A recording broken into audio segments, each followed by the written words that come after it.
What if Anakin convinced the Jedi Council not to dismiss Ahsoka? Let's explore the depths of it in the video. Anakin can hardly contain his disgust at what he sees in the Jedi Council. Obi-Wan can sense the anger and sighs. The Republic government has been pressuring us to take harsh action to resolve this issue. They believe that if we do not comply with their demands, then we may be compromised. So that's what this is then. Appeasement? Giving them their pound of flesh? This council should be ashamed of itself. How can we call ourselves bringers of justice when we can't even ensure it for ourselves? Understandable. Your frustrations are complex, but this matter is understandable. What's complex about it? You said it yourself.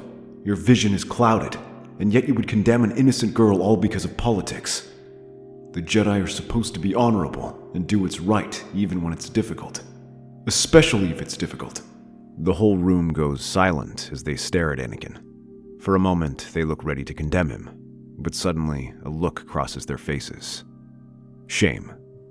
Skywalker speaks passionately, but truly. The Senate's recent actions have left much to be desired.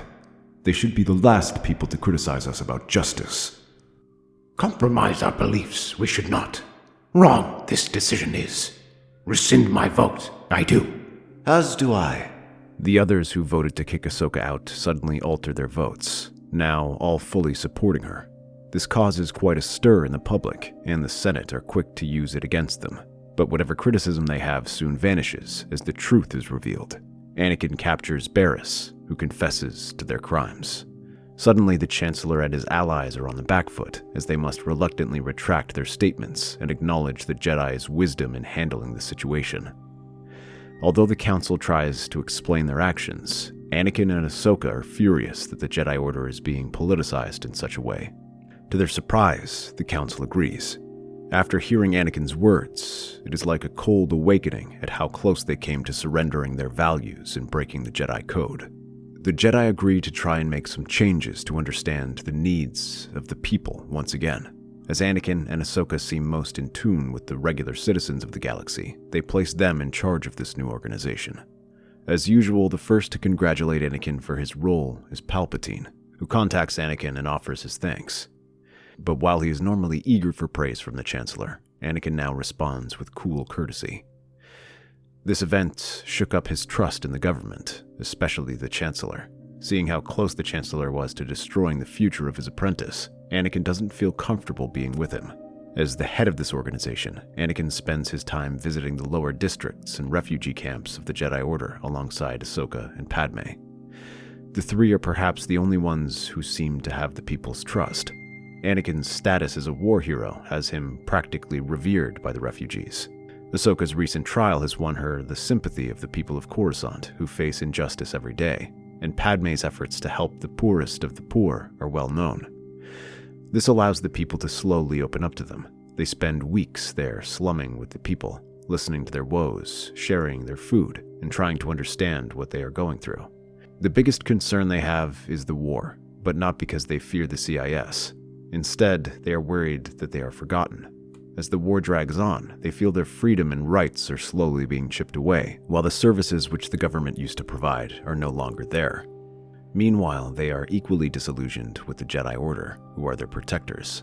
There used to be Jedi who helped keep things in order in the lower districts, but now all of them are in the front, fighting a war and becoming generals instead. To that end, Ahsoka decides to visit her old friend in prison, Barriss, to get her thoughts on this.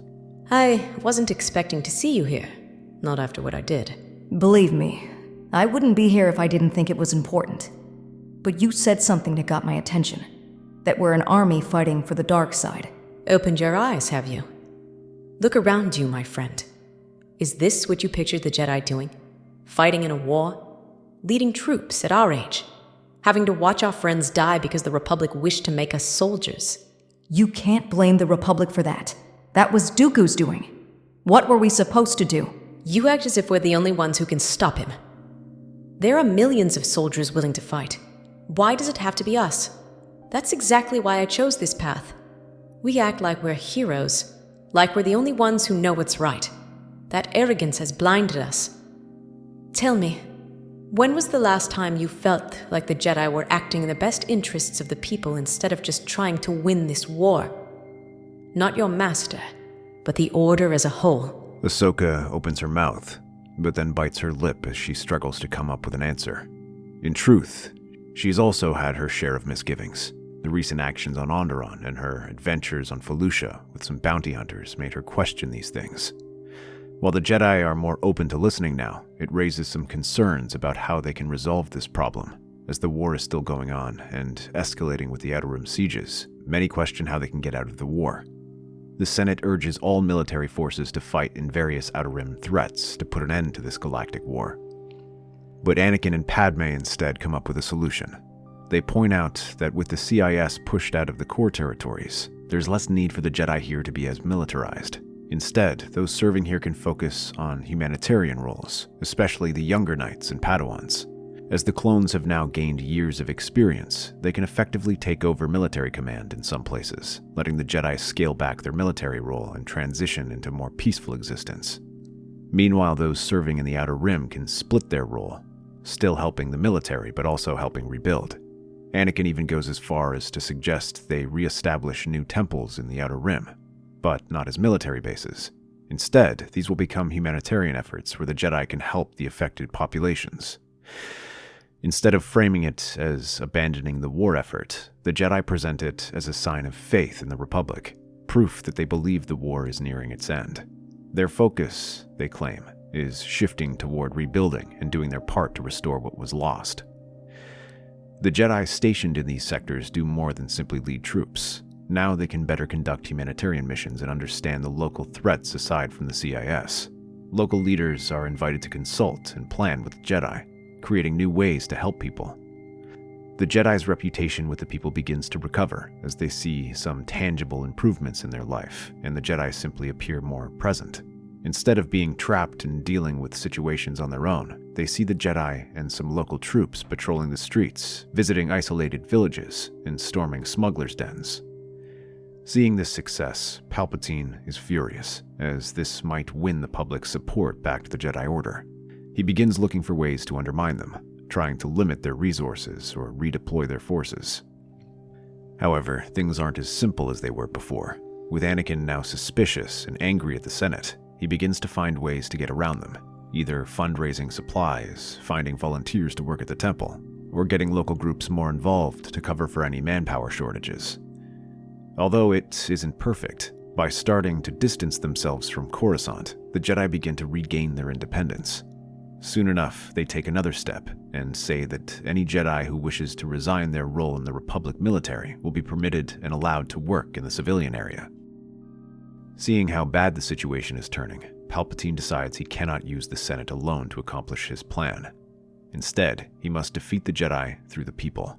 Their efforts have indeed helped them win the hearts and minds of the people once again, but many remain skeptical and are not so quick to forgive. Instead, some groups remain critical of the Jedi's efforts, and Palpatine secretly funds them. Some extremist factions believe that the Jedi are already too far gone and must be destroyed.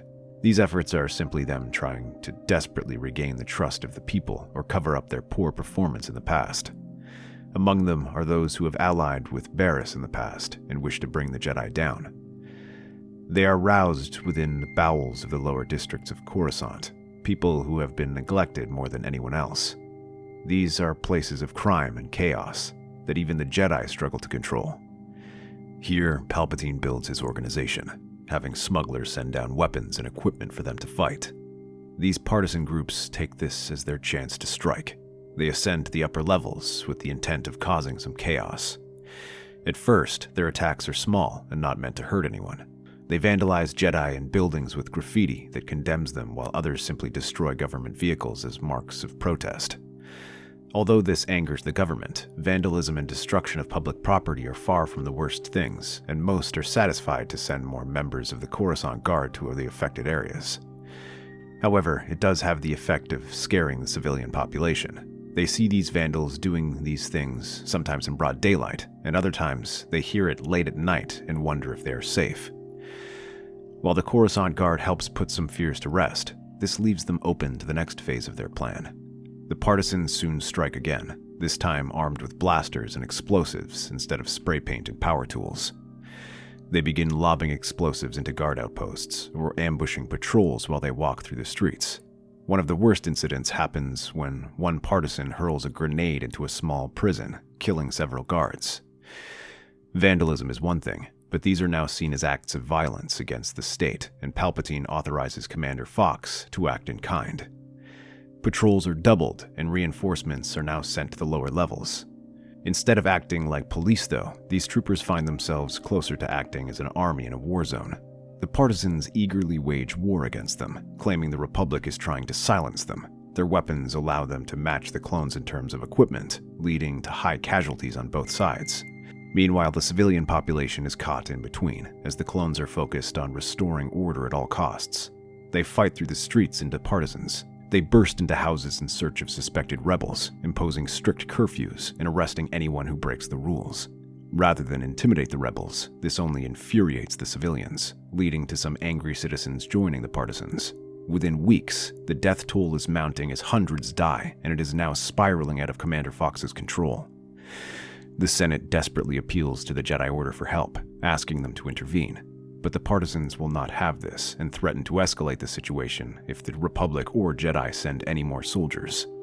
They will only accept terms if the Senate withdraws all of its soldiers and allows them to rule the lower districts independently. These are conditions that neither Palpatine or the Senate can ever accept. Instead, Padme volunteers to go down there and try to reason with the people. She recalls how the people of the lower districts welcomed her in the past, and hopefully she can use the goodwill they showed her before to try and secure a peace deal. Padme walks through the lower districts, flanked by a small, unarmed security detail. She takes note of everything that has changed since she last arrived. Graffiti covers the walls, scrawled with messages of rebellion and despair. They curse the Republic and the Jedi for abandoning them. Yet, as Padme steps forward, people emerge cautiously from their hiding places. They recognize her, some murmuring her name. They nod respectfully, as Padme did before while visiting. For the next few days, she travels across the lower districts, trying to help the people and understand their plight. She promises to send further support and reassures them that the Senate has not forgotten them. This goes on for several days, and it seems like things begin to calm down. The people go out to listen to her, visiting her in her quarters, and there are few reports of clashes with the Coruscant Guard. They take this as a positive sign, so Padme decides to issue a public address in the district. She stands over a makeshift podium as the citizens of Level 1313 gather to see her. I know you're angry. You feel abandoned, forgotten. But I promise you the Republic has not given up on you. I have not given up on you. All your concerns, all your troubles will make their way to the Senate's ears. This I promise. Her words begin to take hold. The crowd's shouts soften into murmurs, some lowering their makeshift weapons. Padme speaks of unity, of rebuilding trust between the Republic and its people. For the first time in weeks, there is a flicker of hope. Then, out of nowhere, a small object arcs through the air, a crudely made bomb. It lands with a deafening explosion, and chaos erupts. The podium erupts into splinters as she's thrown aside. Smoke fills the square as people scream and shatter. Padme lies crumpled on the ground, her hand clutching her side where shrapnel has torn through her clothes. Blood stains the fabric. Her guards rush to her, shielding her from the stampede of panicking civilians, and carry her off. The news spreads quickly, reaching Anakin Skywalker in the Jedi Temple. He storms into the med center where Padme is being treated, his face pale and twisted with anguish. Why did you let her go alone? I had to. They needed to know someone cared. They don't deserve you. You were there to help and they tried to murder you. But it isn't just Anakin who hears about this. News soon spreads to the Senate, who are livid that one of their own was attacked in broad daylight. Palpatine does little to calm tensions, promising to take swift action to punish the perpetrators. Already a task force is being prepared to head down and confront them. To that end, Palpatine decides to contact Anakin. My boy, I've heard the terrible news. How is Senator Amidala? She's injured, but she'll recover. This cannot stand. The partisans have gone too far. The Senate is prepared to send forces to deal with this menace. I'll leave that to you, Chancellor. After a moment of silence, Palpatine sighs and looks at him. You are still angry at me. I don't blame you. But my boy, you must understand. I was placed in an impossible position. Did not wish to hurt anyone, much less you. My Padawan was nearly expelled because of that stunt. Because you didn't trust in the Jedi. I know. It was a mistake, and I know I cannot undo it, but perhaps I can make amends. I want you to lead this task force. I believe you are the only one who can truly bring order to the chaos. You want me to fight them? After what happened to Padme? You always fight with your heart. It is what allowed you to uncover the bombing plot, and I believe that this is more important here now. When the time comes, I know you will do the right thing. You have the power to bring peace where others have failed. Isn't that what Padme would want? For you to take up where she left off? Anakin glances back at Padme, who lies pale and fragile in the center bed. His heart twists with anger before he nods. Soon after, Ahsoka and Anakin join forces with the task force as they descend into Coruscant's lower districts. The streets are now a wasteland of shattered buildings, scorched vehicles, and the lingering smell of smoke and ash. This is due to Fox's efforts to try and control the partisans. Anakin's gaze sweeps over the devastation, his expression hardening with every step. As the task force presses deeper into the district, they encounter resistance as partisans, armed with blasters and explosives, ambush them from rooftops and alleyways. The clones return fire. Anakin ignites his lightsaber, deflecting bolts as he rushes forward. He storms through several buildings, cutting through the guards like they are nothing. But the partisans have their surprises. Military-grade blasters and a shoulder-mounted rocket launcher. These weapons take the clones off guard and scatter their forces. They are about to order a retreat, but Anakin rushes forward, advancing through the fire as he cuts through these entrenched rebels, taking them out with brutal efficiency. But this is just the beginning. They find more buildings fortified or rigged with traps. Landmines are triggered that bring down buildings on top of them. Anakin and Ahsoka spend their time protecting their soldiers from these traps, but despite their best efforts, the casualties begin to mount. Not even the civilians are safe as they open fire with rocket launchers and repeating blasters, even in civilian areas. Where did they get this kind of firepower? Probably stole it. They're using it to kill us. That's all I need to know.